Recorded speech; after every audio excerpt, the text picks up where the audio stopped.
In any city, in any country, go to any mental institution or halfway house you can get yourself to. When you reach the front desk, ask to visit someone who calls himself the holder of wisdom. The desk clerk will chuckle and guide you to an empty room. They will hand you a key and tell you to wait some time in the room until you hear a bell ring. When it rings, you have to lock the door through which you entered, wait until the second ring, and unlock it. Once those instructions have been carried out, the door will open all by itself and reveal a long hallway with every conceivable color painted onto the walls, ceiling, and floor. Follow the hallway until you hear a little girl singing. Stop, close your eyes, and stay where you are until the girl finishes the song. If you fail to remain perfectly still, run. Run back to the door through which you came as fast as you can. Jump through the window of the room where you waited earlier, and you might live. Should you be unable to reach the window in time, you will be dragged back into the hallway by something that is definitely not a little girl.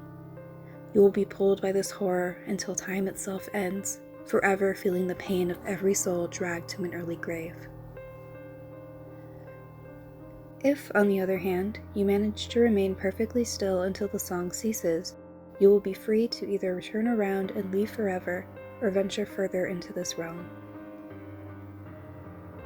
If you prefer the latter course of action, walk deeper into the hallway until you reach a human-shaped door. Open it with the same key that was given to you earlier, step inside, and close the door behind you. In the middle of the room, you will see a desk with a bright candle. Behind the desk is a man, whose face isn't visible behind the shine of the candle. Approach, but always keep the flame between you and the man's face, for if you witness what he looks like, your gaze will be fixed on his until your own hands have removed every inch of skin from your bones. Stop when you are 5 feet away from the desk. The man will raise his hand and gesture you to come closer, but do not step any further than this. Close your eyes and ask him one question. Who will bring them back together? You will hear the man rise from his chair and begin to pray in a language that you will not understand. After 2 minutes, you will hear a name. If you hear Anubis, then you had best utter your own prayers in the short time that you have to do so. But if it is Thor you hear, then you may open your eyes. You will see the man's severed head lying on his desk, still speaking. After another 3 minutes, his prayer will cease, and he will tell you how you will die. He will describe every minute detail of your horrible death, and you will be unable to move or react while he explains your end.